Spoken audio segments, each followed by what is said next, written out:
Bonjour, c'est délicieux de vous retrouver. Grand week-end, long week-end, samedi, dimanche, lundi, week-end de Pâques. Merci d'être là. Vous pourriez peut-être être au marché, regarder une autre chaîne, non. Ou lire, ou faire toute autre chose. Non, vous êtes avec nous. C'est un thé au café qu'on vous propose le samedi et vous le savez aussi le dimanche. Alors, qui est sur ce plateau? Je vais vous présenter notre invité dans un instant. Je peux vous dire que c'est un homme courtois. On dit beaucoup de lui qu'il est élégant. Il aime assez la solitude, c'est pas du tout un mondain, c'est un type vraiment, un homme pardon, qui est très talentueux. C'est un acteur, c'est un chanteur et c'est un homme très engagé sur le plan social. C'est Lambert Wilson. Bonjour Lambert. Bonjour Catherine. Oh. Est-ce que je suis un type sympa alors? Ouais, un type, oui. Pardon pour le mot type. J'aime bien, j'aime bien. Vous êtes assez estival, hein, ça fait plaisir. Mais oui, il faut profiter ouais, de ces c'est beaux jours. bien. Alors, quelle est l'odeur, par exemple, dans les jardins que vous préférez? Les odeurs printanières, celles qui ne durent pas longtemps. Le muguet, le lilas, les narcisses, tout ce qui est éphémère. Oui. Vous êtes un homme aussi un peu éphémère? Ah non, moi je travaille dans la durée, au contraire. Oui. Je déteste ce qui s'efface comme dans le sable, en tout cas dans mon métier. Oui. Non, j'aime au contraire lutter contre la superficialité de l'époque où tout s'évapore très rapidement. Lambert, c'est un prénom que vous aimez? Ah, j'adore. Il est rare, hein, ce prénom. Il est très rare et curieusement, depuis mon apparition sur les écrans, j'ai l'impression qu'il y a une petite, minuscule génération de Lambert qui est apparue. Lambert, c'est un nom... Ce sont vos enfants? Non. Non, je ne les aurais pas nommés après moi, quand même. Mais, Lambert 1, Lambert 2. Non, c'est belge, c'est le saint patron de la ville de Liège. Et je trouve que c'est une sonorité un peu médiévale et ça me plaît. Alors, Wilson, je me disais, ça ne doit pas être facile à l'école. W. Non, on attend son nom, on est quasiment le dernier de la liste, Oui, mais non? justement, ça vous donne le temps de réfléchir et d'entendre les autres rater les questions. Moi, je trouve que c'est finalement un avantage d'être à la fin de la liste. Non, en revanche, Wilson, à l'époque, quand j'étais lycéen, c'était pas un nom qu'on connaissait. Donc, on m'appelait Winston. Et en plus, il y a 2 L dans le vrai nom, ce qui est encore plus compliqué. Vous avez pensé à changer de nom, de patronyme, pour vous démarquer de celui de votre père? Pas du tout. Parce que je pensais que de toute façon, je serais rattrapé par la réalité, et que c'était pas la peine de faire autrement et que ça se finirait par se savoir. L'enfance, c'est une période que vous avez aimée, vous? Quand j'y pense, pas vraiment. Je pense que forcément, elle a été en partie délicieuse, mais c'était plutôt un moment de souffrance, en général, en gros. On parle souvent de votre père, on parle un peu moins de votre mère, Nicole. Qui était-elle? On parlait peu d'elle parce qu'elle détestait la lumière des projecteurs. C'était une femme merveilleuse, très, très belle, qui fascinait tous les gens qui la rencontraient, hommes et femmes. Qu'est-ce qui vous manque, Lambert, d'elle, aujourd'hui? Ce qui me manque, c'est l'immédiateté de notre conversation. C'est-à-dire que j'ai encore, elle nous a quittés il y a 8 ans, j'ai encore le réflexe de me dire, il faut que je lui raconte ça, de prendre le téléphone et de dire, ah, mais c'est vrai qu'elle n'est plus là. Vous avez toujours son numéro? Non. Vous avez réussi à l'effacer? Oui, parce que c'était trop douloureux d'entendre la voix, c'est vraiment pire que les empreintes digitales, c'est vraiment l'essence de l'être. Et cette voix sur un portable comme ça, c'était trop douloureux. Alors donc j'ai préféré garder le souvenir intérieurement. Ne pas avoir poursuivi de longues études ou des études secondaires, ça vous a manqué? En fait, j'ai fait une école de théâtre en tôt. Angleterre. Vous aviez quel âge? 17 ans? Oui, je suis parti à 17 ans, j'ai fait ça pendant 3 ans. J'avais envie surtout d'entrer dans le monde actif. Et ce qui m'a manqué particulièrement, c'est de perdre du temps. Et je conseille souvent aux gens qui viennent de passer leur bac de ne pas forcément se précipiter, et de prendre une année sabbatique parce que vivre, faire des petits métiers, regarder le monde, le découvrir, c'est très important. Et moi, je me suis précipité dans ce désir de construction, dans une formation professionnelle. Et à 20 ans, j'étais devenu acteur et je ne me suis jamais arrêté depuis. La suite, elle nous a raconté ce matin par Laurence Boulet. J'ai toujours comme obsession de proposer au public des choses différentes et à chaque fois de les surprendre. C'est vrai qu'il fallait oser passer de la parodie de Céline Dion au frère Christian. C'est un risque. Et c'est peut-être ça votre spécificité, Lambert Wilson, le grand écart. Vous êtes très vite adopté par le cinéma d'auteur, Zulawski, Téchinet, Tavernier. Je vous aime. Mais ce que vous aimez surtout, c'est surprendre. Et moi, c'est pas ça qu'il voulait? Vous osez vraiment tout Moi, je suis sûr que si. et rien ne vous fait peur. C'est bientôt le naufrage. Avec votre air d'éternel jeune premier, vous incarnez le parfait séducteur. Comme vous êtes jolie. Jolis, vos partenaires le sont toujours. Mais adepte du grand écart, vous cassez votre image de beau gosse en prêtant vos traits à l'abbé Pierre. C'est la loi, c'est illégal. Vous passez aussi d'un continent à l'autre. À Hollywood, vous jouez dans des blockbusters des rôles de méchants. Perséphone, comment avez-vous pu oser vous ma vitraille? Mais vous participez aussi aux grosses productions françaises. T'es prêt à faire n'importe quoi pour du fric en fait. De quoi tu parles? Je parle de la vie où vous passez aussi d'un extrême à l'autre. Des paillettes de Cannes, vous avez même été maître de cérémonie aux grandes causes humanitaires. Avec parfois à la clé un petit tour dans un fourgon de police. Méfiez-vous. Vous revendiquez aussi un autre talent, le chant. C'est un travail beaucoup plus intense et beaucoup plus compliqué que de tourner un film. Là encore, le changement de registre vous amuse. Vous passez du classique au rap, Du rap, si tu veux, j'y vais comme ça. de la comédie musicale When my father was a king. à la chanson française. Les feuilles mortes se ramassent à la paix. Une preuve de plus que vous avez fait du grand écart votre étendard. Pas oublié. Est-il vrai, quand on regarde votre filmographie, que vous êtes parfois bradé pour tourner à tout prix? Oui, j'ai fait des nanars, bien sûr. Et pour moi, ce qui était important, c'était d'agir, de faire des choses. Mais je pense que j'ai hérité pour ça, dans ce sujet, d'une inquiétude familiale par rapport à l'argent. Ah oui? Oui, parce que mes parents étaient très, très, très pauvres. On imagine que je suis un bourgeois, un fils de bourgeois, mais en fait, mes parents, les deux, venaient de la grande misère, mais vraiment la grande misère. Et je pense que les lendemains les inquiétaient beaucoup. Et mon père, souvent, quand j'ai commencé, me disait « Non, mais tourne, fais des choses, travaille d'abord, parce que pour voir venir, pour engranger de l'argent. » Alors, et puis, pour moi, c'était important de rester dans le paysage. J'avais peur de... et ça m'a causé du tort. Je pense qu'il faut... La peur qu'on vous oublie, Oui. la peur oui. du vide. Oui, un petit peu. On existe, surtout quand on est un débutant, que dans le regard des autres. On n'a pas sa propre indépendance, son autonomie. L'autonomie, on l'acquiert quand on fait des choses soi-même, quand on met en scène, quand on initie des projets. Mais sinon, on est totalement dépendant du bon vouloir et de l'imagination des créateurs, des metteurs en scène. Oui. Est-ce que, d'ailleurs, vous sollicitez, vous, des metteurs en scène, des réalisateurs? Ça vous arrive? Rarement, parce qu'en fait, j'ai une grande pudeur. Je trouve qu'il n'y a rien de plus embarrassant que les acteurs qui draguent un metteur en scène.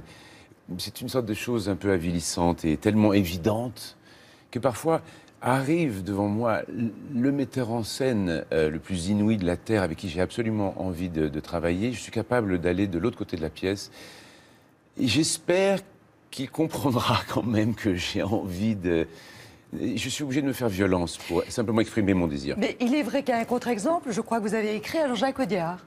J'ai écrit à Jacques Audiard qui ne m'a jamais répondu, qui n'a jamais accusé réception, et je regrette de ce courrier. J'adorerais travailler avec lui. J'ai écrit Ce qui est surtout quand même pas très sympa, d'ailleurs, de sa part. Mais peut-être que finalement c'est jamais arrivé, on ne saura jamais. Mais j'avais Bon, écrit Jacques surtout... Audiard, si vous nous vous regardez ce matin, s'il vous plaît, répondez au moins à Lambert, oui ou non.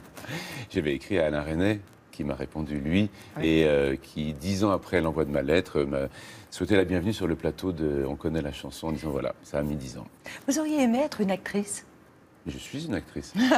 Jolie réponse. comme dit Depardieu, et comme disait Catherine Deneuve de Depardieu. Voilà. Les acteurs sont par essence féminins, masculins. Sauf que vous auriez moins de rôle. Non, parce que je ferais partie des actrices de ma génération qui auraient su lutter et éviter les pièges. Qu'est-ce qu'elles vous ont appris? Je pense à Sophie Marceau, à Sharon Stone. Vous avez eu des partenaires magnifiques. Alors en fait, j'ai eu aussi des partenaires exceptionnels dans leur talent d'actrice et leur pouvoir de durer, comme Isabelle Huppert, comme Catherine Deneuve. Je pense que ce qu'elles m'ont appris, surtout ces deux dernières-là, c'est la curiosité qui fait qu'on reste en contact avec la nouvelle création. Et je pense que c'est vraiment le fruit de leur action, pas simplement parce qu'elles sont mythiques. Récemment, vous avez eu évidemment dans l'Odyssée, vous avez incarné le commandant Cousteau. Et c'est vrai qu'on se posait la question parce que vous êtes très très ressemblant. Mais alors vous êtes assez humble quand vous dites ce bonnet, ce pull, cette veste sont tellement iconiques qu'en les portant, n'importe qui ressemblerait à Cousteau. C'est vrai. Bah, Je le pense. regardez. Regardez, et vous allez me dire si, si c'est pas la preuve du contraire. Alors, Omar Sy, Danny Boone, Alain Delon, ça marche pas. Eh bien, Alors en que fait, vous- en fait, je ne suis pas d'accord avec vous, parce qu'en fait, c'est exactement comme l'abbé Pierre. Cousteau avait un sens de l'image. La parka bleue, le bonnet rouge, il les a inventés pour que l'équipe de la Calypso soit identifiable de loin, immédiatement. C'était du marketing moderne, c'était de la communication. Moi, je pense que ça dépassait son propre visage. Il a été un génie de la communication. Quel est l'acteur français de votre génération, en fait, qui vous inspire, vous dites, moi j'aurais bien aimé avoir cette carrière-là? Aucun? Parmi les acteurs français si, je pense qu'il y a des acteurs comme par exemple Vincent Cassel, Vincent Lindon, qui font des choix risqués, qui suivent eux aussi une création jeune, moderne et qui se transforment, pas toujours. Mes modèles, ce sont des acteurs qui se transforment. Ça, c'est ce que j'ai appris en Angleterre. C'est les Américains, c'est Sean Penn, c'est Meryl Streep. C'est marrant parce que vous parlez par exemple de ceux qui travaillent notamment à Hollywood et pourtant vous détestez Hollywood.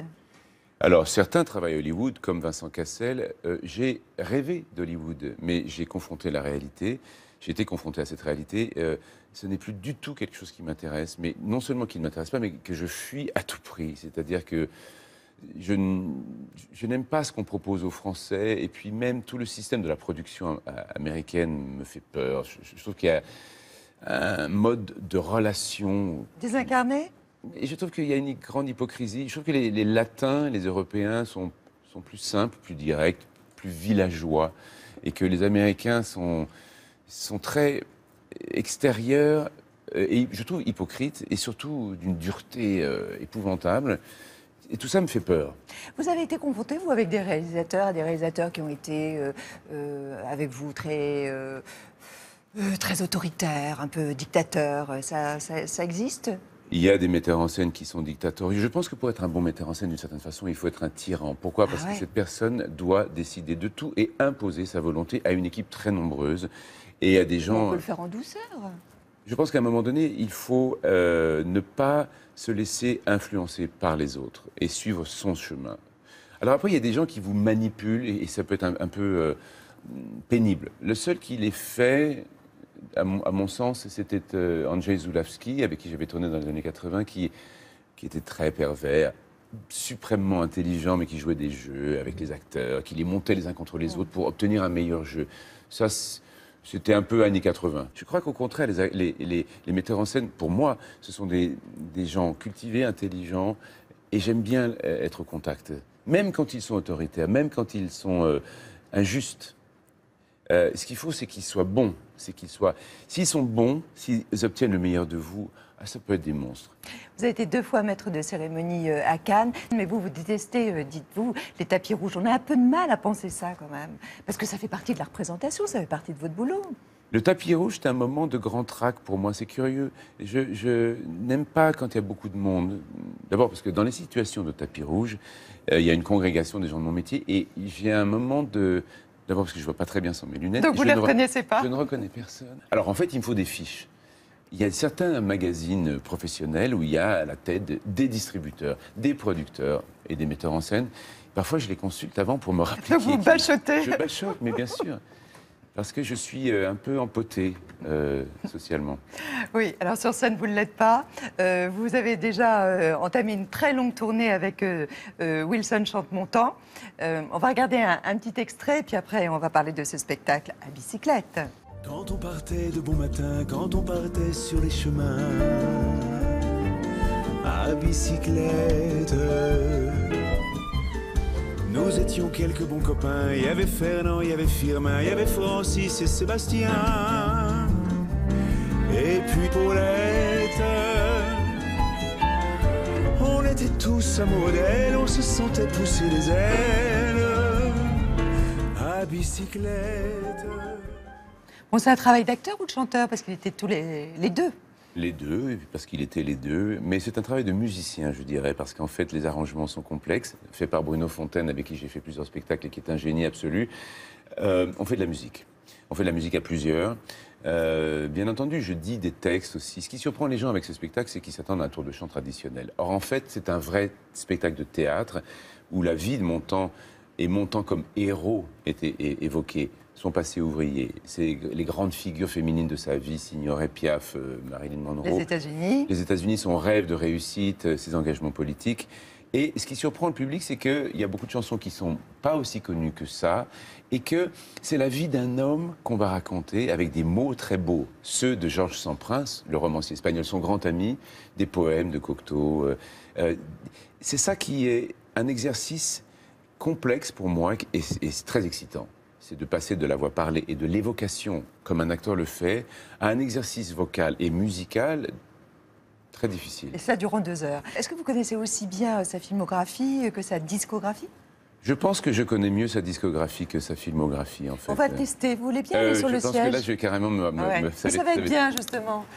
Ça va me- Regardez, mettez-la sur le siège, face à l'écran, et il va y avoir quelques répliques qui vont Ah non, vous mais être alors, les données. répliques, mais je ne connais même pas Ah, mais les miennes. si, alors là, pardonnez-moi, mais vous allez trouver, c'est tellement Là. simple. Ah non, mais vous verrez que je n'ai aucune mémoire. La première. Non, mais... Quand je serai mort, tu habiteras ici. La maison du souverain sera à toi. Ça, c'est Jean de Florette, mais simplement, le problème, c'est quelle est la réplique. C'est absolument... Oui, mais Jean de Florette. Ah oui, non, mais Jean de Florette. Oh non, mais oui, alors, excellent. Salaud. Fumier. Ordure. Ah, écoute. Non, ça va dire rien, j'ai compris. Monsieur a les flubes, hein? Ouais? Oui, toi. Ça, on dirait... Ça, là. je sais pas, j'ai envie de dire un taxi pour... non, c'est quoi? Je sais pas. Réponse, elle est là. Ah, le salade, c'est ça que je voulais dire. Mais C'est évidemment, ça. c'est ce que vous vouliez dire. J'allais dire un taxi pour Tobruk, mais je voulais dire le salade de la peur, oui. L'autre? Enfin bon. Non, mon maître n'est pas le résultat de mariage consanguin. Tu l'as pas regardé, qu'il me dit. Ah, mais il faut pas se fier aux apparences que j'y réponds. Si. Non, franchement, je sais pas. Ah oui, mais alors il y a des... Voilà. Ça, la folie des grandeurs, c'est comme le Père Noël est une ordure. Il y a des gens qui connaissent la folie des grandeurs par cœur. C'est vrai. Et alors, moi non. Et le dernier? J'aime cet endroit. Je peux t'acheter si tu veux avec tout. Le bar, la pharmacie, le petit fleuriste, toute la rue, si ça ça, te plaît. c'est avec Romy Schneider, donc c'est soit fais pas des César petits et dessins dans le Rosalie. coin, moi. César et Rosalie. Je gagne de l'argent. Oui, bravo. Allez, on regarde simplement ce petit extrait pour se faire plaisir. J'aime cet endroit.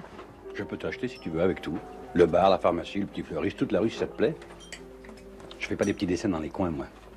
Je gagne de l'argent. De l'argent. Très chic. Très chic.